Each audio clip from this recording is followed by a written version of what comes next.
I'm slow, right? Mentally. Oh my God, mentally, okay.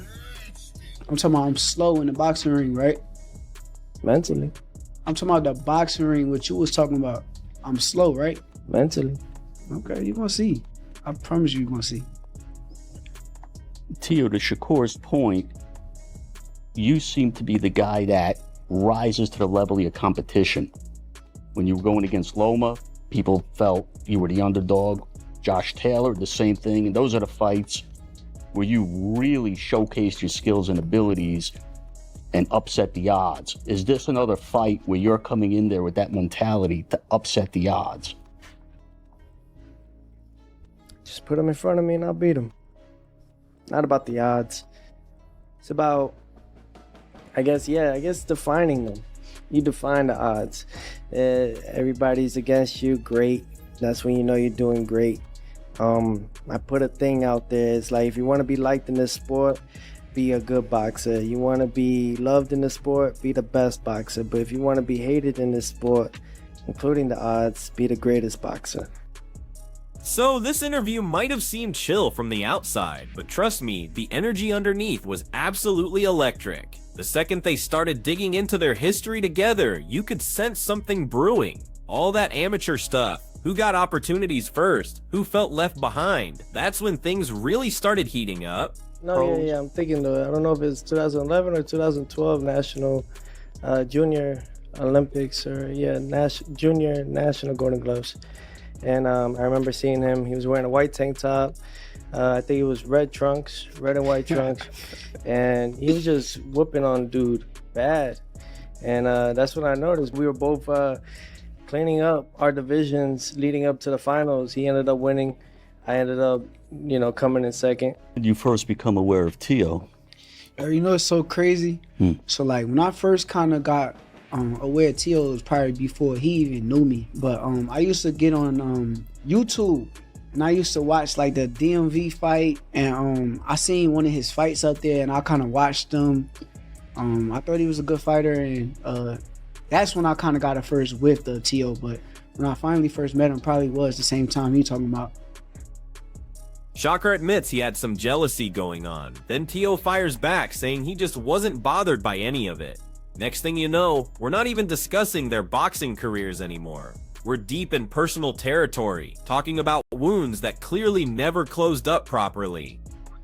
I was good with Teo. I thought Teo was a little jealous of me.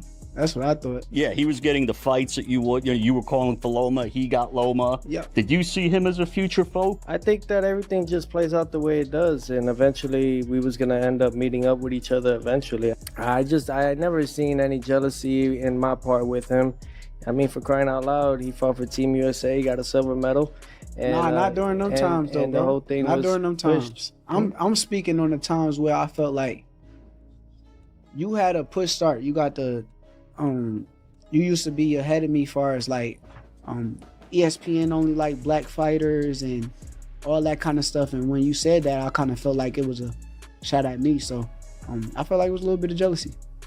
No, I just didn't give an F. That's all. Cool. I just didn't give an F about it all.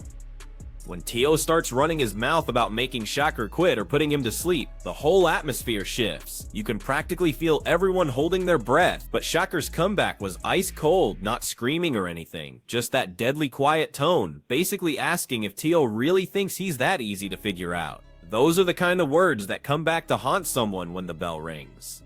How do you feel when you hear a guy say he might not just stop you, but he might make you quit in the fight? Make me quit is crazy. Like, I don't got no quit in me, but it's cool. He's supposed to feel that way. Like, he's supposed to say the things that he's saying. He's not saying nothing out of the ordinary or something that I didn't expect. Only thing that I kind of took away, he got on a podcast, I want to say, he said that I was slow. And that's the part where I'm like, okay, he's going to be very surprised come fight night, to where it's like, you really thought I was slow? Like, is that something like you put in your brain and thought it was about to come out there and work? Teo's coming across like he's protecting his turf, acting like this is his domain, and nobody better disrespect it. Shakur's giving off vibes like he's been waiting forever for this opportunity and couldn't care less whose territory it is. If they're getting this heated just sitting at a table talking, picture what's gonna happen when they're throwing leather for 36 minutes straight. The intensity is gonna be off the charts. So you gonna erase my name? I know what I'm going to do. This 140. Basically, what I'm trying to let you know right? is that boxing ain't going to allow it. But how boxing not gonna allow it? It won't. How? Because now you facing me. Oh shit! I'm so scared. Tio, I'm frightened. I'm scared for my life. I'm facing you. That shit don't move me, bro. I can't wait to see you. I've been waiting on this. Yo, I don't know how you don't understand. I've been waiting on this moment forever. Like, it's been years and years for this moment right here. You gave me the opportunity. I appreciate you for that. But come with it. Facts. While all that drama is playing out for the cameras, here's what should really have Tio paying close attention. Shakur isn't just running his mouth, he's making serious moves. He's posted up in Colorado Springs at D1 training, sucking in that mountain air, grinding through rounds where your body can't lie to you and every weakness gets put on full display. That's Crawford's stomping ground, and you don't make that trip for Instagram content.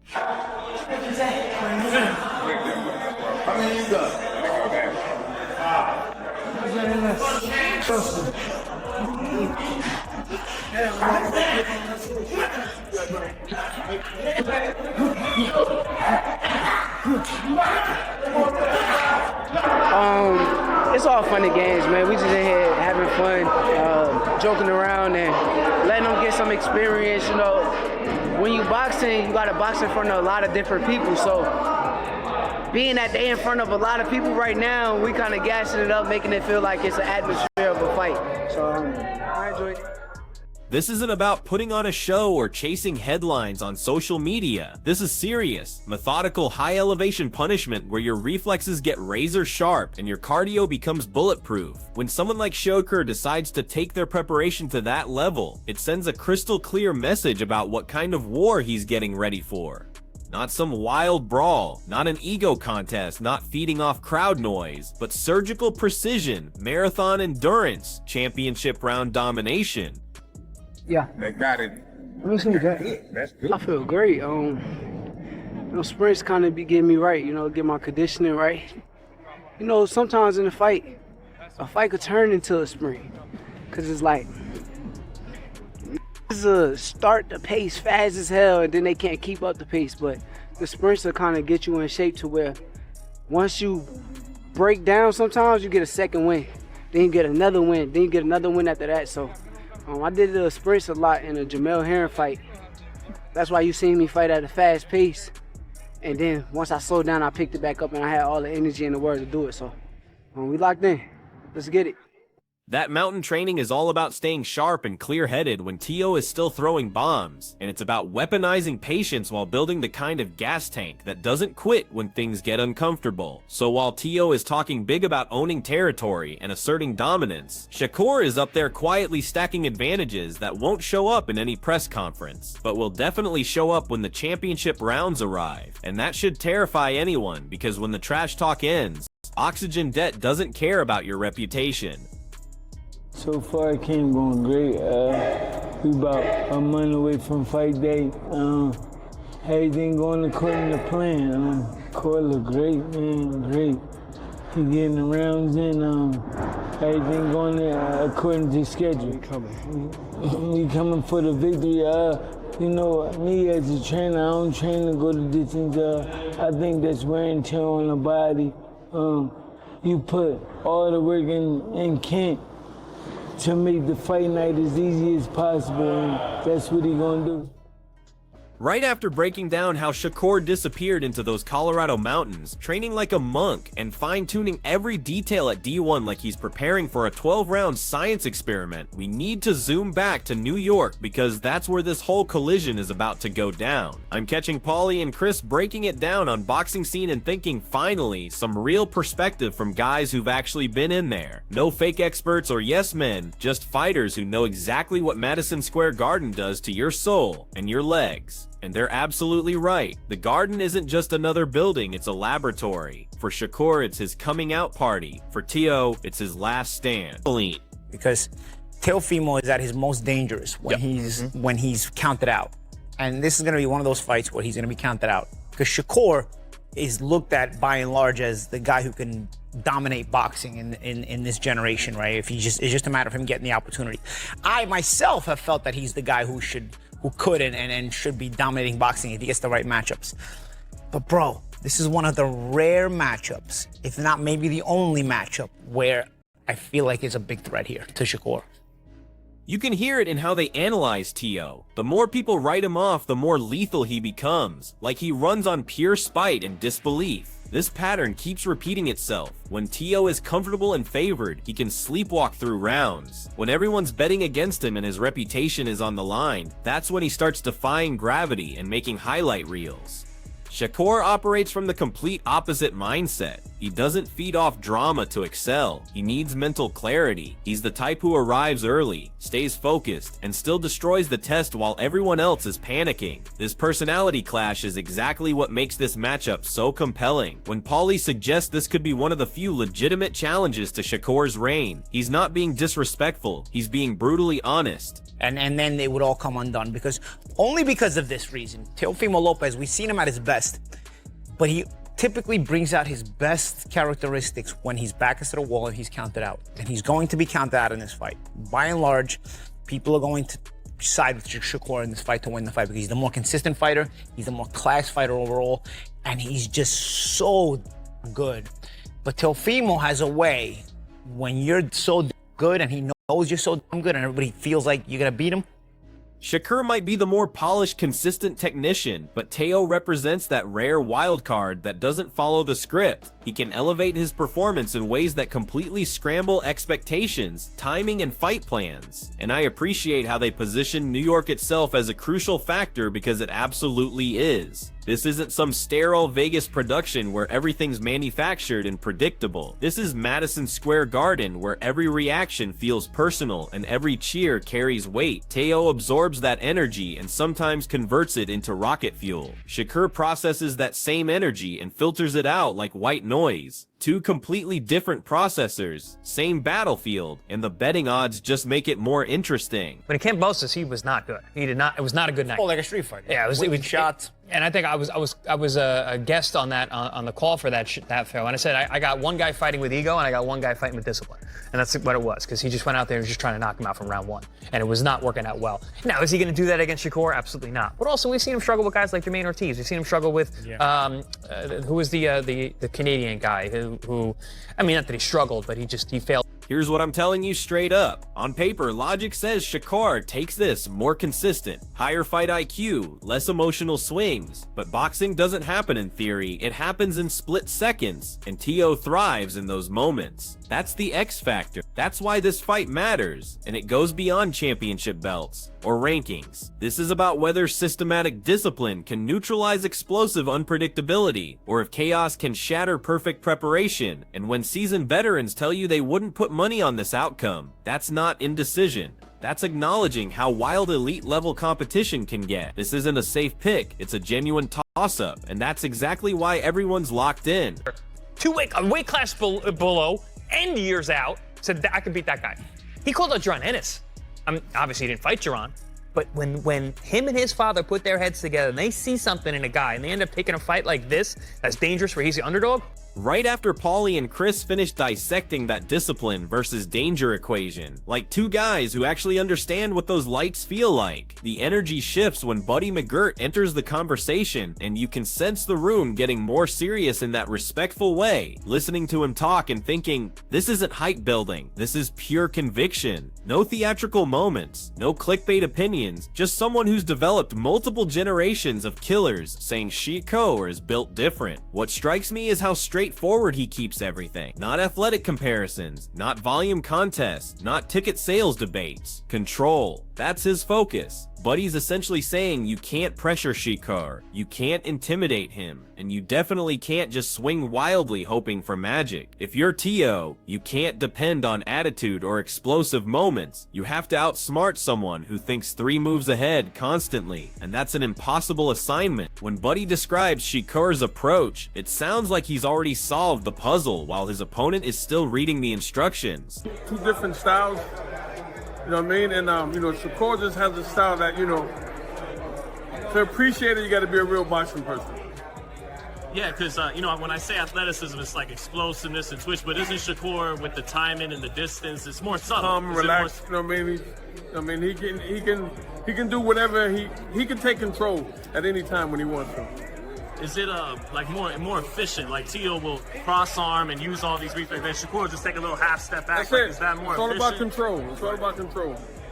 How competitive a fight do you think it's going to be? It's going to be a very good fight. I mean, it's a fight, and it's in the right place, New York. I've always said, I said years ago in an interview, if that fight happens, it's got to be in New York. He flows effortlessly, but not in some flashy Instagram way. Smooth, like every attack you attempt gets neutralized, and you can't figure out how. That's what makes him dangerous. When a coach who's seen legends rise and fall calls him the best among all these young fighters, that's not hometown favoritism or media sound bites. That's someone quietly explaining that skill levels aren't equal. The second thing that really resonates is how Buddy explains the path to an upset, because he doesn't sugarcoat anything. He's basically warning that if you think Teo can just march forward and turn this into a phone booth war, you've already lost. Sitting there agreeing because that's the reality casual fans refuse to accept. This isn't about heart or Instagram followers or career highlights. This is about focus, composure, and matching Shakur's mental sharpness for 36 straight minutes. That's absolutely draining.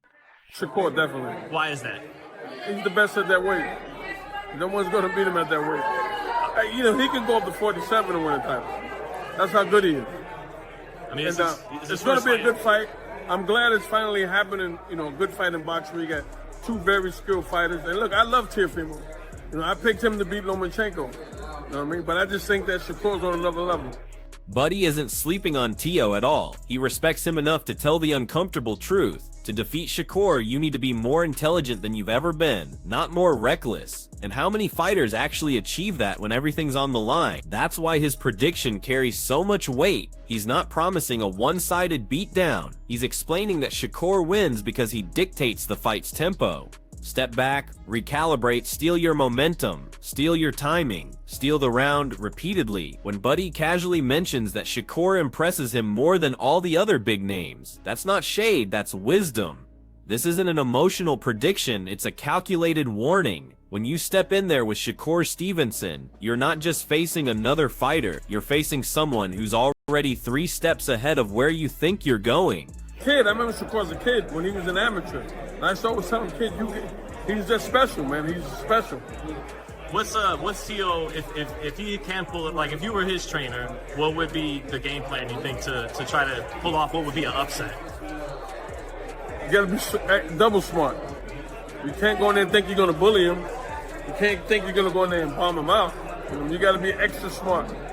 When you piece all these perspectives together, the full picture becomes undeniable. This battle isn't about who sounded tougher at a press conference or who looked more intimidating during face-off. It's preparation meeting chaos, systematic approach versus emotional eruptions, altitude conditioning versus feeding off adversity. You've got Shakur Stevenson operating in stealth mode, perfecting timing, conditioning, and tactical execution like every exchange is already choreographed. On the flip side, you've got Teo Lopez getting stronger through skepticism, converting pressure into performance, capable of breakthrough moments that completely rewrite predictions when nobody sees it coming. Every expert we've heard from, active fighters, legendary trainers, sharp analysts, all reach the same conclusion from different perspectives. This isn't manufactured drama, this is legitimate danger for both competitors. One mental lapse, one ego-driven mistake, one tactical miscalculation, and everything flips instantly. That's what makes this pairing so special. No guaranteed outcomes, no obvious storylines. Just 2 championship-level fighters testing whose philosophy actually survives when space gets tight and fatigue sets in. But Shakur's on point, man. You gotta be just as on point as he is. And that takes a different level of concentration. Unanimous decision then for Shakur? I don't know, man. I don't know, but I see him winning. I see Shakur winning, definitely. Who do you see impresses you just a little bit more? I know they're both excellent. Haney Shakur. or Shakur? I mean. Shakur. So I need to know what you think. When the heat gets turned up, who are you trusting more? Shakur's systematic control or Teo's knack for delivering magic when everyone counts him out? Hit me with your thoughts in the comments. Let's get a real discussion going, and make sure you smash that like button, share this breakdown, and subscribe to Boxing Headquarters for more breakdowns like this one. Catch you on the next one.